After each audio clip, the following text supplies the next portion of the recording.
Assalamualaikum warahmatullahi wabarakatuh. Perkenalkan, nama saya Riri Melisa Putri, NPM 18004, jurusan Ekonomi Pembangunan, Fakultas Ekonomi dan Bisnis Universitas Bung Hatta. Di sini saya akan mempresentasikan pengaruh Indeks Pembangunan Manusia atau IPM pengangguran terhadap tingkat kemiskinan di Kabupaten Pesisir Selatan. Yang pertama yaitu latar belakang. Kemiskinan merupakan masalah sosial yang bersifat global. Artinya, kemiskinan merupakan masalah yang dihadapi dan menjadi perhatian banyak orang di dunia ini. Meskipun dalam tingkatan yang berbeda, tidak ada satupun negara di dunia ini yang terbebas dari kemiskinan. Upaya penurunan kemiskinan di Kabupaten Pesisir Selatan belum mencapai target, bahkan hingga kini. Badan Pusat Statistik atau BPS mencatat Pesisir Selatan bertengger di posisi keempat sebagai daerah berpenduduk miskin. Hal ini dibenarkan oleh Kepala BPS Painan Yudi Yoselvin. Menurutnya, kondisi ini terjadi akibat lambannya pembukaan lapangan kerja sektor formal. Mayoritas angkatan kerja berprofesi sebagai petani, buruh, dan nelayan, sementara sektor primer kian terpuruk. Harga komoditi menyentuh titik hadir. Kondisi kemiskinan akan berdampak negatif pada berbagai aspek, diantaranya aspek kesehatan dan pendidikan. Keluarga miskin tidak berdaya untuk keluar dari kemiskinan. Keluarga miskin membutuhkan intervensi dari pihak lain untuk bisa keluar dari lingkaran kemiskinan.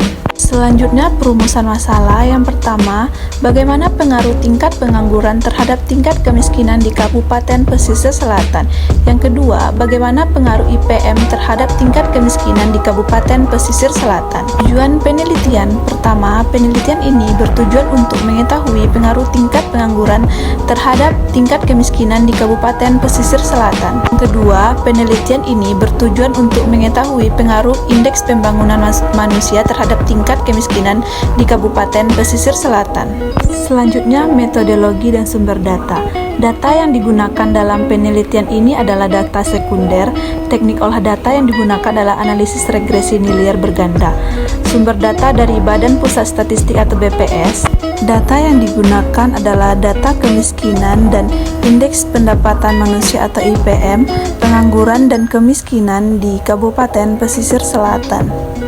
Ini adalah contoh data yang saya gunakan. Yang pertama, data Indeks Pembangunan Manusia atau IPM pengangguran di Kabupaten Pesisir Selatan. Yang kedua, data kemiskinan di Kabupaten Pesisir Selatan. Selanjutnya yaitu hasil penelitian.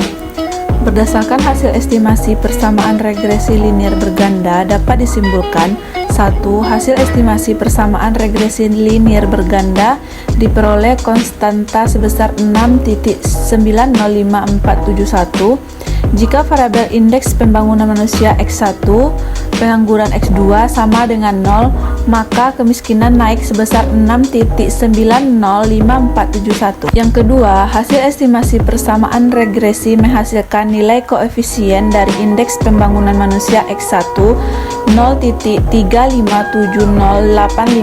Artinya, jika Indeks Pembangunan Manusia naik sebesar 10%, maka kemiskinan naik sebesar 0.035% dengan asumsi jumlah pengangguran konstan. 3. Hasil estimasi persamaan regresi menghasilkan nilai koefisien dari pengangguran X2 0.578467. Artinya, jika pengangguran naik sebesar 10%, maka pengangguran naik sebesar 0.057 dengan asumsi jumlah Indeks Pembangunan Manusia konstan.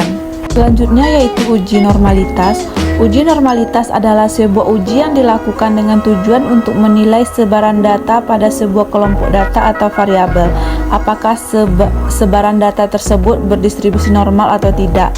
Hasilnya, berdasarkan uji normalitas di atas, dapat dilihat bahwa nilai probabilitas 0.720571 akan dibandingkan dengan alfa 0,05. Jadi, 0.720571 besar dari 0.05, maka dengan hasil HO diterima dan HA ditolak, artinya residual terdistribusi normal. Selanjutnya, hasil uji multikolinearitas adalah untuk menguji apakah terdapat korelasi yang tinggi atau sempurna antara variabel bebas atau tidak dalam model regresi. Hasilnya, berdasarkan hasil uji multikolinearitas menggunakan matriks correlation, terdapat angka yang lebih besar dari syarat multikolinearitas sebesar 0,80, artinya terdapat multikolinearitas antar variabel bebas. Selanjutnya yaitu hasil uji heteroskedastisitas adalah bertujuan untuk menguji apakah dalam model regresi terjadi ketidaksamaan varian dari residual dari pengamatan ke pengamatan yang lain. Hasilnya, pada hasil estimasi perbaikan di atas menunjukkan bahwa nilai probabilitas chi-square plus sebesar 0,5642 besar sama dengan 0,05 sehingga dapat disimpulkan diterima dan ditolak. Berdasarkan hasil estimasi perbaikan tersebut dapat disimpulkan bahwa dalam model empiris yang digunakan tidak terdapat situasi heterokedastisitas dalam model. Sekian presentasi dari saya. Kalau ada salah dan janggal saya mohon maaf. Saya sudahi dengan wassalamualaikum warahmatullahi wabarakatuh.